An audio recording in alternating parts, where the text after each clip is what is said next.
Hey everybody, my name is Scott. Welcome back to this installment of the Booze Briefing. This is where I get to answer your dumbass questions about my two books, Joe's the Cold War Diaries, Volume 1 and 2, with Volume 3 on the way.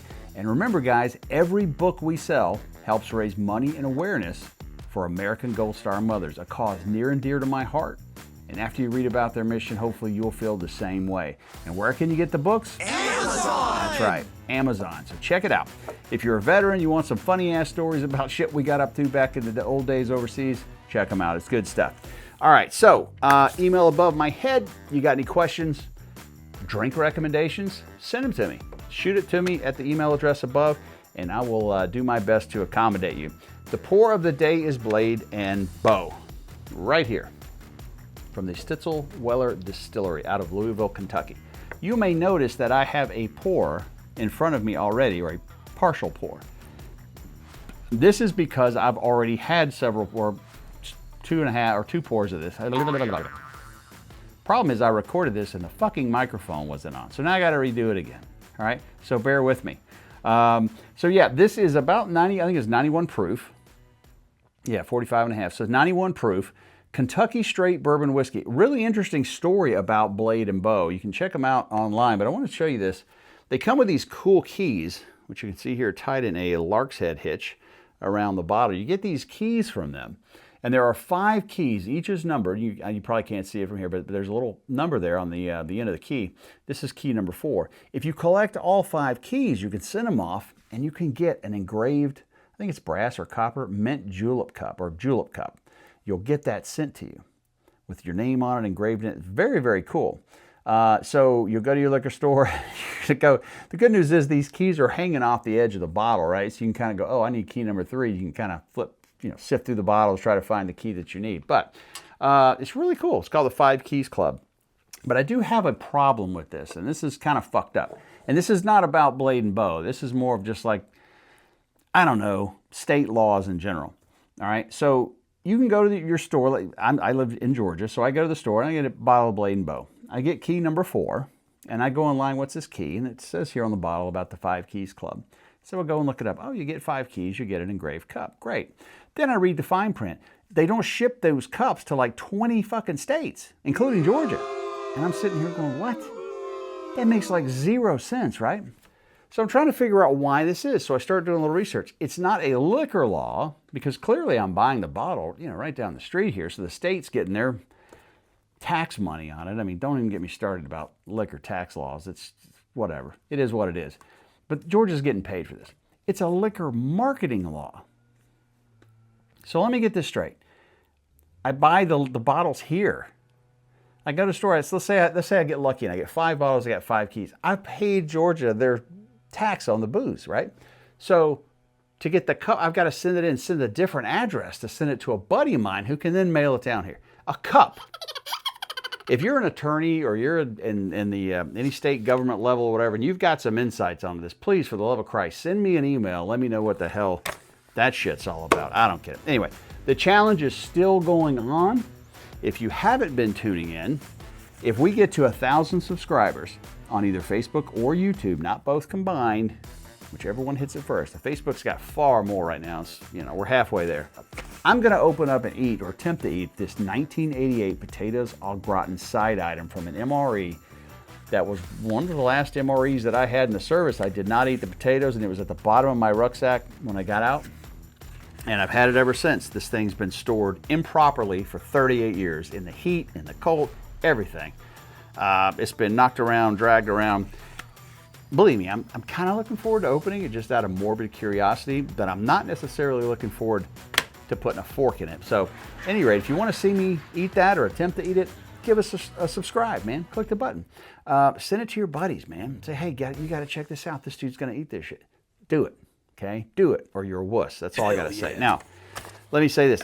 If we got to get to like 1,000 on one of the 2 platforms. None of this 500 and 500. It's got to be 1,000 one way or the other. Then I'll do it. So, all right. So that challenge is still going on. Now, we're going to take another sip and we're going to go to the mailbag.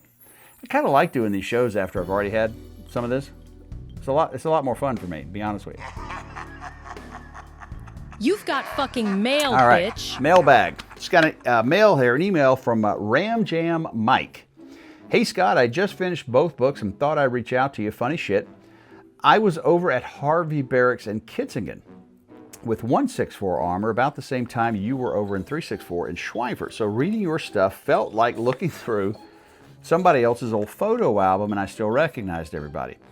A couple stories had me laughing because we had our own versions of these fools in the books. They had different names, of course, but they were the same kind of fools. And that lady Olivia, carrying on about the whole 2 men and a penis pump story, needs to loosen the hell up. I agree. If that one rattled her, she would not have lasted 10 minutes around a bunch of tankers and Joes on a Friday night. I could have been a Tuesday night. I don't think she could have held her own on any night. Her husband almost joined, which now I guess makes her some kind of damn expert. At any rate, great books, brother. Brought back a lot of stuff I hadn't thought about in a long time. We Pierce Ram Jam Mike. Thank you, Mike, for the email. Very kind of you. I'm glad you enjoyed the story. Share them with your buddies. And I was just really, so you were in 164 armor. Hell and I think now they're the Desert Rogues, if I remember, the Desert Rogue Battalion. I think back then they were the Ram Battalion, if memory serves me correctly.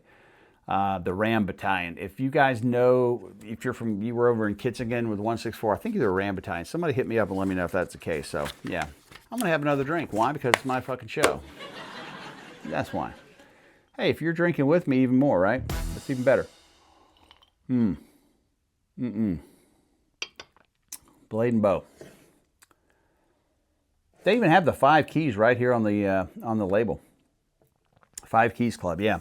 First question of the day is from DKB, who I believe sent us some questions in a previous episode or two. Was there ever a guy in your unit who just refused to participate in these crazy stories, or did everybody eventually get sucked in? Well, first off, if anybody's watching this and you're upset because he said guy, in the Army at that time in combat units, there were no females. So that was the world we lived in. So please don't take any offense. If you do take offense, screw you. But anyway, don't take offense.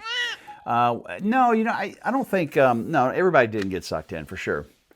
If you were in back then, there were lifers, right? Cheese dicks, lifers. These guys were going to stay in for their 20, 30. That was their goal. They weren't going to be getting up into some nonsense, right? They weren't going to be associating with people who were out doing crazy shit too much. But there were definitely people that, didn't want to get involved, or I don't want to say get involved, because you wouldn't go to somebody and say, hey, we're going to go out tonight and we're going to go steal a goat from a farm. And you wouldn't say that. You'd say, hey, we're going to go out and party, and do you want to go with us? Now, whatever happens, happens, right? You didn't have an agenda necessarily, right? So, and that was when you're going out. I mean, stuff in the barracks, no, you would go to people that you knew and you trusted. And it's kind of like a playground, right? Where you got kids out there, you got these kids playing baseball, these kids are playing jump rope, whatever they're doing, right? You got little groups, right? They're not cliques, they're just groups where they all have a shared interest and some commonality. And that kind of thing, I think, is what you have in barracks, where you've got 500 guys, 200 guys, whatever. You learn who are the partiers, who are the straight lacers, who are the ones that are, they have creative entertainment in their head. We're going to go out and we're going to do some crazy shit. Whatever happens, happens. You guys are with me, ride or die, right? You just kind of sift into these little categories, kind of. And some people are maybe in more than one, but no, not everybody got sucked in. Yeah, you just kind of mainly ran with your crowd and, your buddies, and you just got up to whatever you got up to. So, no, not everybody got sucked in. All right, final question is from Exo Pete. Is that Executive Officer Pete? That's an officer reading my books. No, I kid. From Exo Pete, I laughed my ass off at the canteen piss wash story. It's in volume 2. Bro, that was fucked up, but funny as hell. Thank you. But I have a question for you. If Littleton had done that to you instead, would you still be laughing about it all these years later? Well, my initial reaction would have most certainly have been the same as his. I had to take a leak, and his canteen was there. There's a lot more to the story. I'm not giving away anything, but there's more to that story than that. That was a general impetus for the whole story, was that scenario. I would have had the same reaction. I'd have been like, dude, what the hell? What are you doing, man? My God. Probably as violently as he did. I'd have been like, you son of a bitch, it's the only water I have. years later, would I still be laughing about it? Probably. You know, I think, people say that time heals all wounds, right? I don't believe that. I don't believe time heals all wounds. I think time heals some wounds, maybe not all of them. But I do think time gives you clarity, right? It gives you the ability to stand off from some particular story or situation you were involved in, and you can kind of gain clarity about it, right? So I would think it's funny now, but at the time, no. I would have been fucking livid, right? I would have been livid. So, yeah. All right, send me your questions, guys. And the Joe's Lick a scorecard here, well, yeah, the smell. Yeah, number 2 is checked off. It tastes like liquor, and I think it's doing the job. I think number 3, this works out for me. So, yeah, that's it. Remember, guys, keep your canteens full of whiskey, your bullshit and overdrive, and remember, make your future stories worth telling. Maybe with some Blade and Bow and 2 retakes, all right? See you next time. Rampage, we Pierce. Dismissed!